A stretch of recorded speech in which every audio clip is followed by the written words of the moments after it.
Kounia, nous allons entendre James Fizeme qui a dirigé une organisation que interconsultant et qui travaille avec beaucoup de croissance pour te faire documents.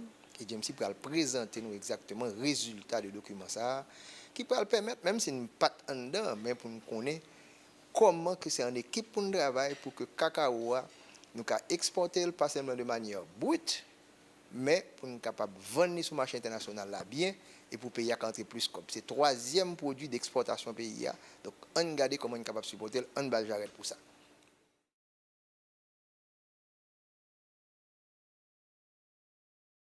Le contexte, les objectifs, la méthodologie. Une deuxième partie sera consacrée au diagnostic de la filière cacao en mettant l'emphase sur l'environnement externe et l'environnement interne de la filière. Une troisième partie sera centrée sur les stratégies proposées dans le document cadre pour le développement de la filière. Donc, nous allons voir la vision, proposer les piliers stratégiques, les axes stratégiques, le mécanisme de suivi-évaluation et les arrangements institutionnels pour la mise en œuvre des stratégies.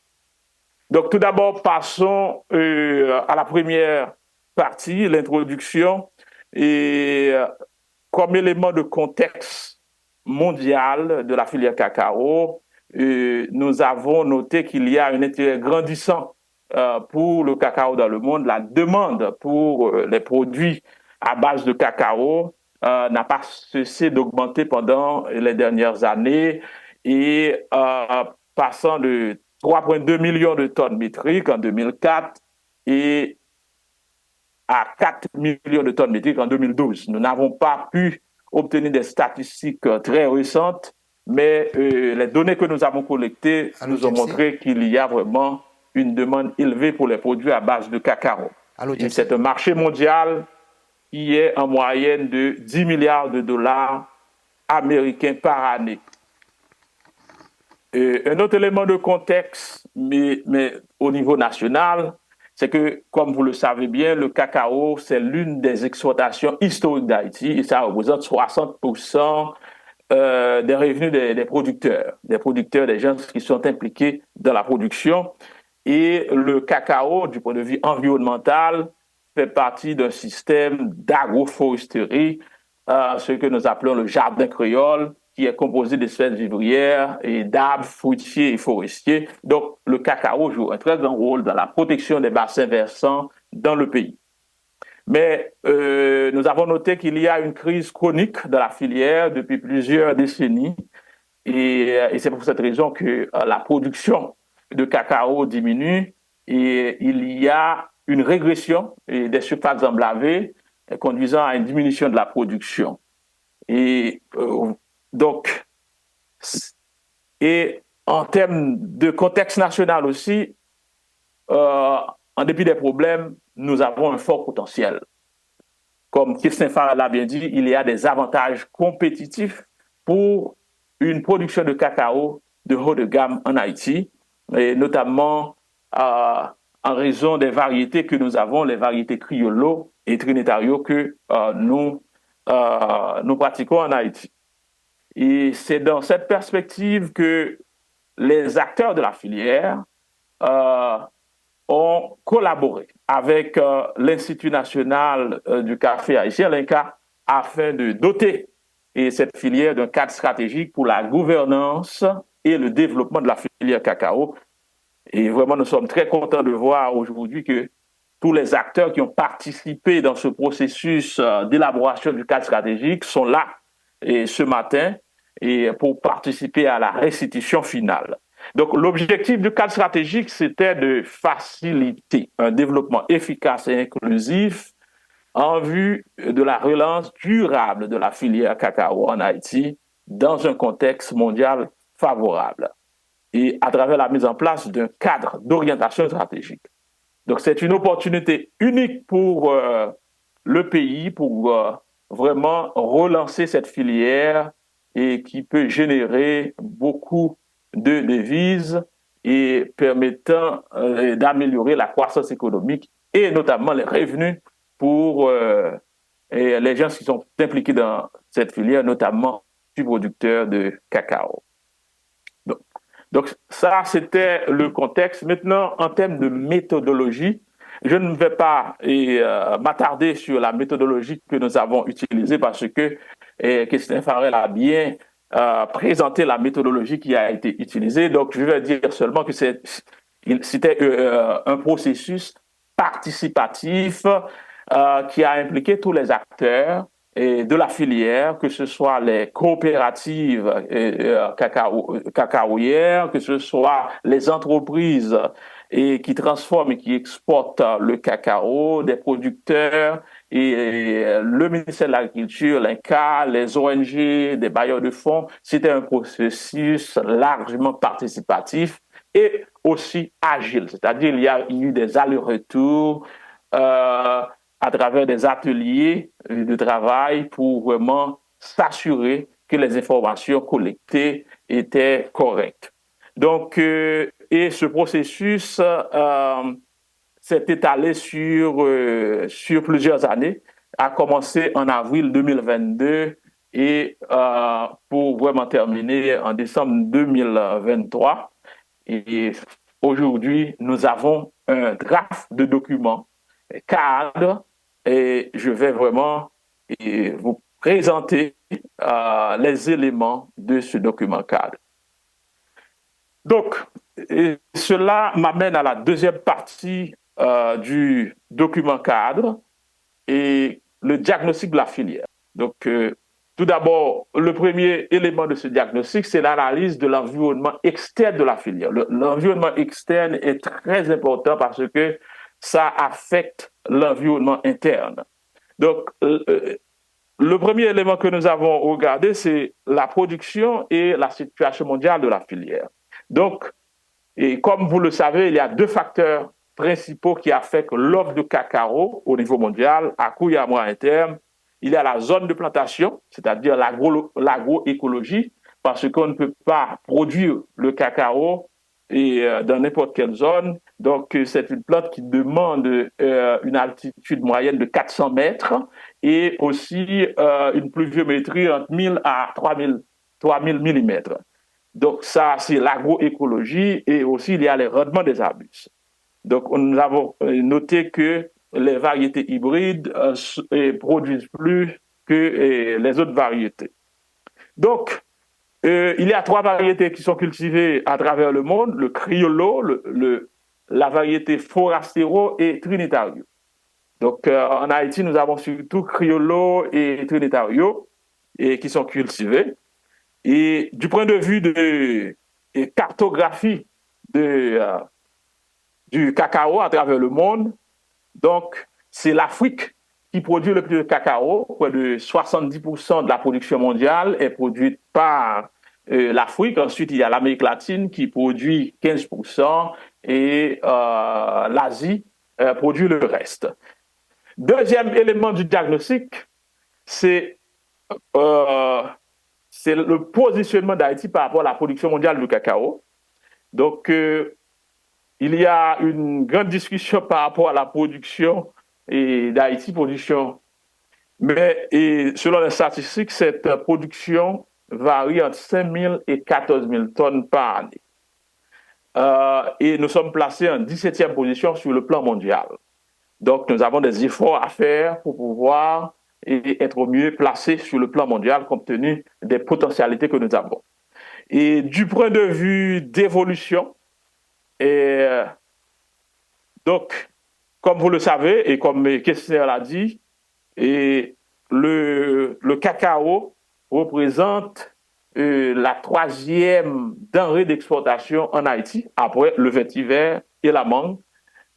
Et nous générons un revenu de 5 millions à 7,5 millions de dollars américains par année de cette filière. Donc, c'est une filière qui est d'une très grande importance pour l'économie haïtienne. Mais comme vous pouvez regarder dans cette présentation, ce graphe, vous pouvez voir que les exportations du cacao haïtien n'ont pas cessé de diminuer de 2008 à 2023. Donc, donc là, c'est vraiment une crise. Nous ne progressons pas en matière d'exportation de cacao. Un autre élément de l'environnement externe, c'est par rapport aux enjeux de la filière du cacao en Haïti dans son positionnement international.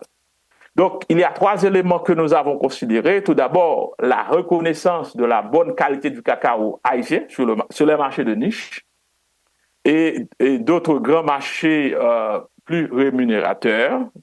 Donc, c'est un cacao de haut de gamme. Et il y a une possibilité de vulgariser la fermentation comme stratégie pour améliorer la qualité du cacao et ça va permettre de mieux positionner notre cacao sur le marché international. Troisième élément, c'est la production d'un cacao bio-organique. Comme vous le savez, nous n'utilisons pas des pesticides, des produits chimiques pour la production de notre cacao. Donc ça, ce sont des enjeux importants et ce sont des éléments importants sur lesquels nous pouvons capitaliser pour vraiment relancer notre filière de cacao. Autre élément par rapport, autre enjeu, mais en ce qui concerne les faiblesses, donc les problèmes de contrôle de qualité, c'est un problème vraiment très important. Et le contrôle de la qualité commence dès la récolte, passant par la transformation, le séchage, la transformation. Et pour cela, il nous faut des infrastructures de séchage, des laboratoires de contrôle de qualité, etc. Et il y a le problème de certification, parce que le coût de la certification est très élevé et les petits producteurs, les coopératives ne peuvent pas supporter ces coûts de certification. Et un autre problème, c'est le manque de promotion de notre cacao à l'échelle internationale, parce que les autres pays qui sont les chefs de file font une promotion agressive de leur cacao au niveau international. Et donc, nous devons utiliser les canaux de marketing que nous avons pour faire la promotion de ce produit au niveau international, pas seulement participer dans des foires, mais aussi utiliser les canaux, par exemple les représentations diplomatiques, etc. Et puis, il y a la vulnérabilité des opérateurs au choc économique et financier. Par exemple, nous sommes dans une situation de choc économique. Donc, ça, ce sont des faiblesses. Maintenant, l'environnement interne de la filière. Tout d'abord, il y a la gouvernance de la filière de cacao. Et donc, comme élément de contexte, il y a le rôle de pilotage de la filière qui a été attribué à l'ECA récemment. Mais en dépit de cette attribution, l'ECA n'a pas encore les moyens de sa politique. Par exemple, un document de cadre stratégique pour le développement de la filière, ce que nous sommes en train de faire, mais aussi il y a des mécanismes à mettre en place pour orienter, pour mieux piloter la filière. Il y a des politiques publiques à mettre en œuvre. Et au niveau de la gouvernance, nous avons noté la présence de plusieurs acteurs, les institutions étatiques comme l'INCA et le MAN et le ministère du Commerce qui font le pilotage des politiques publiques dans cette filière. Il y a les partenaires techniques et financiers et comme l'AMC qui est présent ce matin, l'AMC, la coopération suisse, il y a la BID, il y a la Banque mondiale et qui appuie cette filière. Et il y a d'autres institutions du secteur privé comme Rebo, GeoWinner, Haïtika qui sont là et qui font un travail très intéressant dans la filière pour vraiment promouvoir cette filière pour que cette filière soit plus compétitive. Mais comme Kessler a bien mentionné, je voulais souligner ça, et ce secteur mérite d'être mieux organisé. Par exemple, un cluster pourrait aider à mieux organiser ce secteur, comme l'a fait la République dominicaine récemment avec l'appui de Caribbean Export. En termes de gouvernance aussi, il y a la présence des producteurs et des coopératives de producteurs, 25 coopératives. Donc, c'est très bien d'avoir des coopératives parce que les coopératives organisent les producteurs et permettent aux producteurs d'avoir accès au marché. Il y a aussi deux réseaux de coopératives, FECANO dans le nord et dans le Grand Sud, il y a Recocaga qui vient récemment d'être créé. Donc l'écosystème vraiment est mieux organisé. Et puis, il y a les intermédiaires, comme vous le savez, les madassara, les spéculateurs, et les exportateurs, et, et puis les petites unités de transformation du cacao. Maintenant, au niveau de la gouvernance, il y a beaucoup de faiblesses à adresser. Tout d'abord, l'absence de documents d'orientation stratégique. Donc, je pense que ce vide va être comblé rapidement après l'adoption de ce document que nous sommes en train de préparer. Et il y a l'absence aussi d'un décret ajoutant le cacao aux attributions de l'INCA. Donc, c'est vrai que l'INCA est légalement à la charge de cette filière, mais il n'y a pas un décret qui a officialisé cette attribution. Et ensuite, il n'y a pas assez de mécanismes de pilotage, bien qu'il y ait des possibilités, des opportunités d'améliorer le pilotage, mais ça mérite d'être amélioré. Par exemple, les tables sectorielles, par exemple, pourraient être mieux utilisées pour la promotion, pour l'orientation, pour la gouvernance de la filière. Et puis, les regroupements de coopératives aussi. Et puis, l'absence de cadre légal pour contraindre les acteurs à opérer selon les directives de la filière. Maintenant, au niveau de l'environnement interne de la filière, l'un des points que nous avons noté, c'est la problématique de recherche-développement et innovation de la filière de cacao en Haïti. Donc, il y a très peu de recherches sur le cacao haïtien. Il est vrai que nous avons des variétés très prisées, très demandées, mais il y a beaucoup de cultivars. On n'arrive pas à cerner vraiment la réalité et ça représente un frein au niveau du secteur. Et l'autre élément, c'est la fermentation. La fermentation qui a débuté tout récemment pendant peut-être les 5 à 10 dernières années. Et vraiment, mais ça n'a pas été vulgarisé à grande échelle. Il va falloir faire une vulgarisation à plus grande échelle de la fermentation de façon à pouvoir améliorer la qualité du cacao en Haïti. Et cela ne veut pas dire qu'on ne va pas continuer à produire les autres types de cacao non fermenté, mais ça donne une autre option. Et ensuite, au niveau des enjeux et de volets de recherche et d'innovation, donc il y a quand même certains résultats de recherche sur la filière. Il y a des universités qui ont fait des recherches, des étudiants qui accompagnent leurs professeurs qui ont fait des recherches. Il y a des bailleurs de fonds qui ont commandité des recherches, mais généralement ces recherches ne sont pas vulgarisées. Et puis, il y a un manque d'appui vraiment des producteurs en matière de recherche et innovation. Au niveau de l'environnement interne, et toujours, par rapport à la production du cacao en Haïti, donc comme nous l'avons mentionné, le plus grand problème de cette filière, c'est une question de production. Nous ne produisons pas assez. Nous ne produisons pas assez. Nous avons une superficie emblavée d'environ 18 000 hectares avec une production donc annuelle entre 5 000 et 7 500 tonnes métriques. Et il y a des problèmes en matière d'itinéraire technique. Le cacao est cultivé comme une culture de cueillette. Donc, on pratique seulement le désherbage, l'émondage et la récolte. Donc, il y a aussi les variétés qu'on n'a pas bien exploitées, mais il y a un écosystème favorable pour la production du cacao.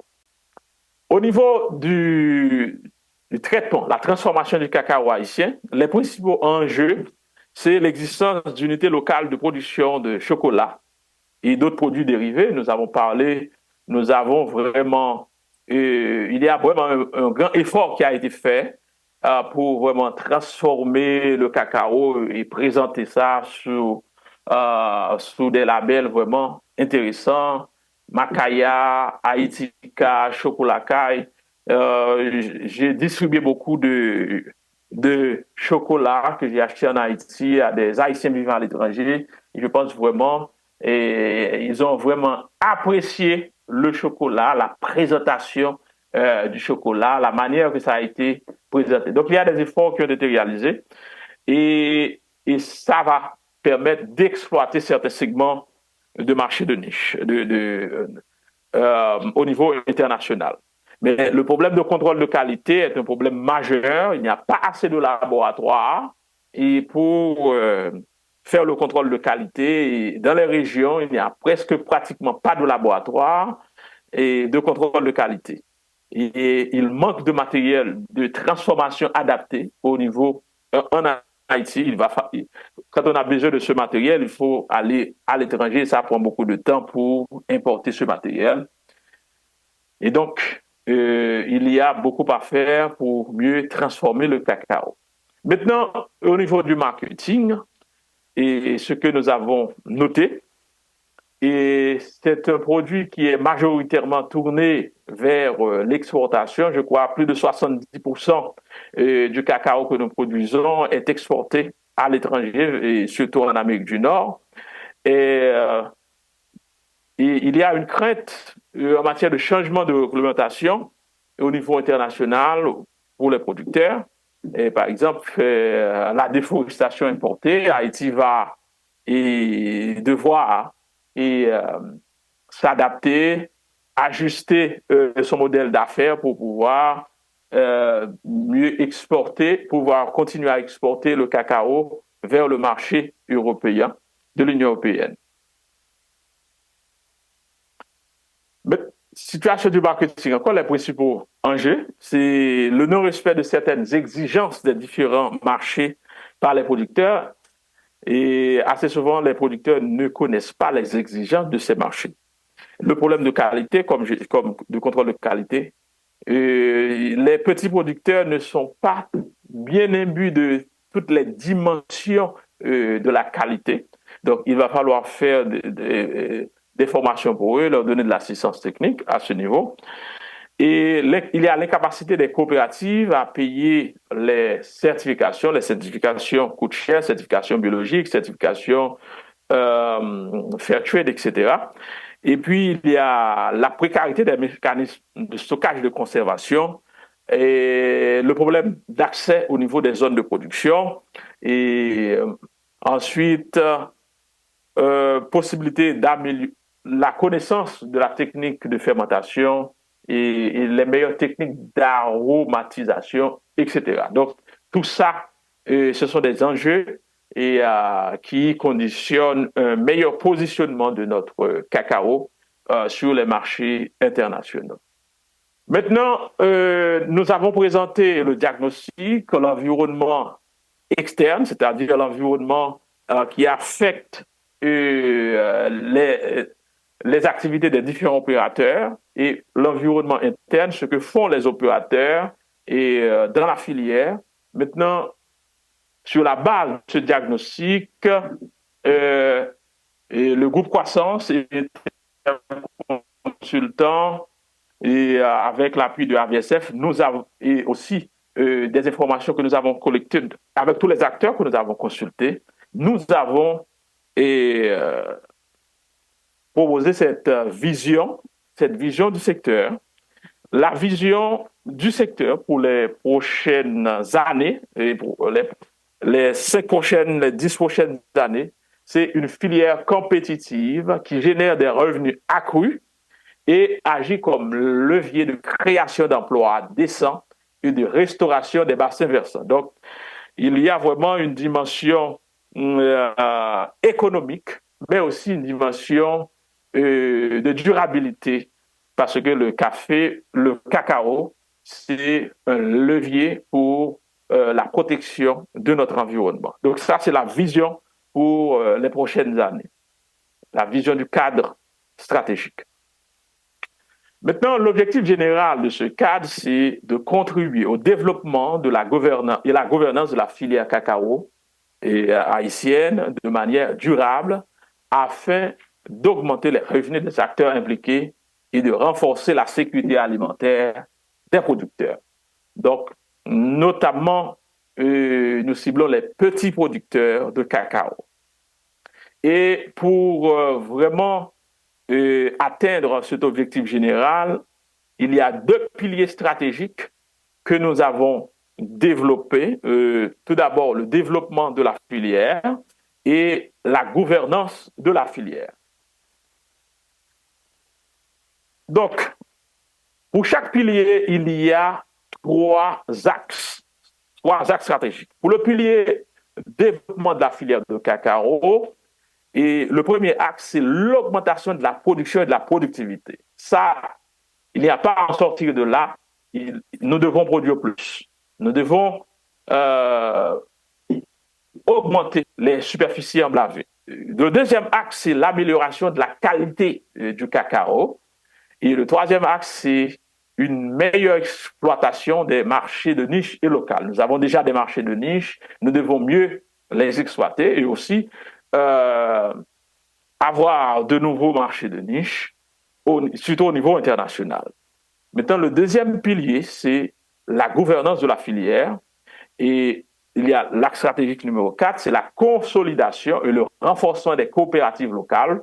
Donc, les coopératives jouent un rôle essentiel, comme je vous l'ai dit, dans l'organisation des producteurs et l'accès au marché, non seulement national, mais international. Donc, cet axe est dédié à la consolidation et au renforcement des coopératives, c'est-à-dire les 25 coopératives et celles qui se sont regroupées au niveau des deux fédérations de coopératives. L'axe numéro 5, c'est l'établissement de mécanismes de pilotage, coordination et de contrôle de la qualité de cacao. Et le dernier axe, c'est la promotion d'une politique publique en appui à la filière de cacao. C'est un axe que nous avons ajouté à la fin et nous allons vous demander vraiment de donner une contribution plus grande par rapport à ce axe parce que nous n'avons pas assez d'éléments dans le document pour ce axe. Maintenant, pour chaque axe stratégique, nous avons repris les enjeux dont je viens de parler et nous avons fixé des objectifs spécifiques pour chaque enjeu. Par exemple, je vais prendre deux exemples. Par exemple, par rapport au problème de vieillissement des plantations, il est proposé de rénover environ 12 000 hectares. De 12 000 hectares parmi les 16 000 hectares qui sont actuellement emblavés. Et dans les zones de production, c'est-à-dire dans les deux grandes poches de production, le Grand Nord et le Grand Sud. Et par rapport aux investissements, donc l'objectif c'est d'augmenter systématiquement le volume de financement dans les exploitations cacaoyères, c'est-à-dire pas seulement des investissements publics, mais aussi privés. Donc, je ne vais pas m'attarder sur tous les points, donc vous les avez. Par rapport à l'axe stratégique numéro 2, l'amélioration de la qualité du cacao, donc l'un des enjeux, par exemple, c'est la fermentation. Donc, c'est une technologie qui existe, mais qui n'est pas suffisamment exploitée. Donc, l'objectif, c'est de vulgariser à grande échelle les techniques de fermentation du cacao. Donc, pour que ça ne reste pas seulement au niveau des entreprises, au niveau de ITK, au niveau de PISA, au niveau de GeoWinner, mais aussi pour que les paysans, les producteurs puissent eux-mêmes faire un début de fermentation ou bien une fermentation. Et par rapport au manque d'investissement public et privé, l'objectif serait de subventionner la mise en place de laboratoires, nous disons 4 laboratoires de contrôle de qualité et de chaque région, dans le Grand Nord, dans le Grand Sud, et aussi promouvoir des investissements étrangers de la filière. Il y a 2 semaines, nous avons rencontré des investisseurs étrangers dans le cadre de travail que nous faisons avec le CFI, le Centre de facilitation des investissements. Ils sont intéressés à investir dans la filière de cacao dès que les conditions de sécurité seront normalisées en Haïti. Donc, une stratégie de marketing, il va falloir définir une stratégie de marketing pour positionner le cacao haïtien dans les segments de haut de gamme au niveau international. L'axe stratégique numéro 3, est consacré au marketing du cacao. L'un des enjeux, c'est le non-respect de certaines exigences des différents marchés par les producteurs. Donc, l'objectif, c'est d'assurer que le processus d'exploitation de cacao respecte les normes au niveau international, les normes de transformation et de conditionnement. Donc, je vois que l'INCA a commencé à faire un travail extraordinaire, donc félicitations à l'INCA. J'ai été sur le site, je vois qu'il y a certaines normes que l'INCA publie, mais il va falloir vulgariser ça. Et moi, j'en ai accès, mais je ne crois pas que les petits producteurs ont accès à ces informations qui sont d'excellentes informations. Et par rapport à l'enjeu, l'incapacité des coopératives à payer les certifications, donc, il va falloir mettre en place des mécanismes appropriés pour aider les opérateurs à avoir cette certification, par exemple, subventionner les certifications pour les petits producteurs de façon à ce que à ce qu'ils peuvent avoir accès à ces certifications. Maintenant, par rapport à l'axe stratégique numéro 4, la consolidation et le renforcement, c'est-à-dire là, nous sommes dans le volet de gouvernance et consolidation et renforcement des coopératives. Donc, les coopératives peuvent servir vraiment de levier pour améliorer la gouvernance de la filière. Donc, par rapport à l'enjeu, besoin de renforcement de la capacité de gestion financière des coopératives. Donc, il va falloir fournir de l'assistance technique aux coopératives, de renforcer la capacité de gestion financière des coopératives. Et il y a aussi l'enjeu de renforcement des mécanismes de redevabilité et de transparence des coopératives. Donc, il faut renforcer ces mécanismes. L'axe stratégique numéro 5, c'est l'établissement de mécanismes de pilotage, de coordination et de contrôle de la filière de cacao. Ça, c'est très, très important. Et je pense que ce document va vraiment aider l'INCA et le ministère qui pilotent la politique publique du gouvernement haïtien et pour la filière. Et par rapport à l'enjeu faiblesse de cadre légal, donc, et l'objectif, c'est de renforcer le processus de formalisation au niveau de la filière, suivant la perspective de développement territorial de l'État haïtien. Et manque de mécanismes de pilotage, de coordination et de contrôle de la filière au niveau national et départemental. Donc, il va falloir renforcer les mécanismes qui existent. Et comme j'avais mentionné, par exemple, il y a des mécanismes, il y a des tables sectorielles, par exemple, qui fonctionnent au niveau de plusieurs départements. Et il y a aussi les fédérations de coopératives. Donc, il va falloir exploiter tous ces mécanismes pour améliorer la gouvernance de la filière.